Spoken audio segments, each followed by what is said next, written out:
அநீதி நிறைந்த உலகத்திலே வாழ்ந்து கொண்டிருக்கின்ற நேரத்திலே அவர் சொல்லுகின்றார், இயேசு கிறிஸ்து, நீதியின் மீது பசி தாகம் உள்ளவர்கள் பாக்கியவான்கள், அவர்கள் திருப்தி அடைவார்கள் என்று. கிறிஸ்துவுக்குள் மிகவும் பிரியமானவர்களே, மத்தேயு 5வது அதிகாரம் 6வது வசனத்திலே, நீதியின் மேல் பசிதாகம் உள்ளவர்கள் பாக்கியவான்கள், அவர்கள் திருப்தி அடைவார்கள் என்று வேதம் சொல்லுகிறது. வாழ்க்கையிலே நமக்கு திருப்தி அடைய வேண்டும் என்றால் நீதியின் மேலே பசியும் தாகமும் இருக்க வேண்டுமாம். பசி வந்தாலே பத்தும் பறந்து ஓடிடும், அது இல்லாமல் தாகம் வேற. இங்கே ஆண்டவர் சொல்லுகின்றார், இயேசு கிறிஸ்து மலைப்பிரசங்கத்திலே சொல்லுகின்றார், நீதியின் மேலே பசி தாகம் உள்ளவர்கள் பாக்கியவான்கள் என்று சொல்லி. இன்னைக்கு அநீதியான உலகத்திலே நம்ம வாழ்ந்து கொண்டிருக்கின்றோம். வேலையிலே பார்க்கும்போது ஜஸ்டிஸே கிடைக்க மாட்டேங்குது. நாம் எவ்வளோ கஷ்டப்பட்டு வேலை செய்கிறோம், ஆனால் பலர் அதுக்கு மெடல் குத்தின்னு போயிடுவாங்க. நம்ம கஷ்டப்பட்டு அப்படியே வேடிக்கை பார்த்துட்டு இருப்போம். ஐயோ, நாம் பண்ண வேலைக்கு இவன் கிரெடிட் எடுத்துகிட்டு போயிட்டானே என்று சொல்லி. அது மாத்திரம் இல்லைங்க, உறவுகளிலே எவ்வளவு அநீதிகள் நடந்து கொண்டிருக்கின்றது. நான் உண்மையாக உறவில் அன்போடு இருக்கின்றேன், அவங்க என்னை யூஸ் பண்ணி த்ரோ பண்ணிட்டு போயிட்டாங்களே என்று சொல்லி நாம் ரொம்ப அங்கலாய்ப்போடு காணப்படுவோம்.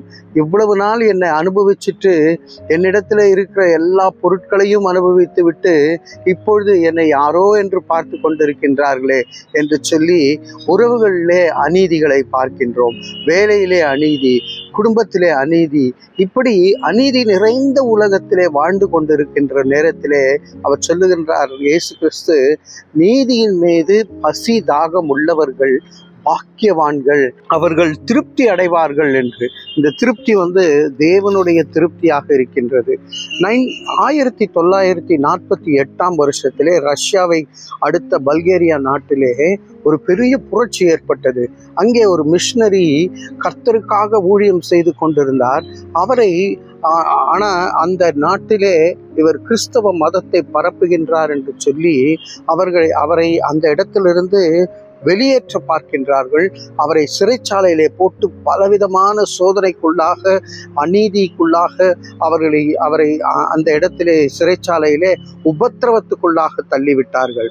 ஆனால் அவர் ஜெபித்து ஜெபித்து ஜெபித்து சிறைச்சாலையில் இருக்கிற மக்களையும் இயேசுவின் பக்கமாக திருப்பினாராம். பிரியமானவர்களே, எத்தனை பெரிய ஒரு எழுப்புதல் பல்கேரியா நாட்டிலே வந்தது என்று பார்க்கின்றோம். நீதியின் மீது பசிதாகம் உள்ளவர்கள் பாக்கியவான்கள், அவர்கள் திருப்தி அடைவார்கள். உங்கள் வாழ்க்கையிலே நீங்கள் திருப்தியோடு வாழ்வதற்கு நீதியிலே பசிதாகம் உள்ளவராய் இருந்து ஆண்டவரை நாம் சேவிப்போம். தலைகளை தாழ்த்தி தேவனை நோக்கி பார்ப்போம். அன்பின் பரலோக பிதாவே, இந்த நாளிலும் கூட கர்த்தாவே, நீதியின் மீது பசிதாகம் உள்ளவர்கள் பாக்கியவான்கள் என்று சொல்லியிருக்கீங்க ஆண்டவரே. அவங்க நீதியின் மீது ஆண்டவரே பசிதாகம் உள்ளவர்கள் ஆண்டவரே திருப்தி அடைந்து வாழ கிருபை செய்யும்படியாக இயேசுவின் மூலம் ஜெபிக்கிறோம் நல்ல பிதாவே. ஆமேன், ஆமேன்.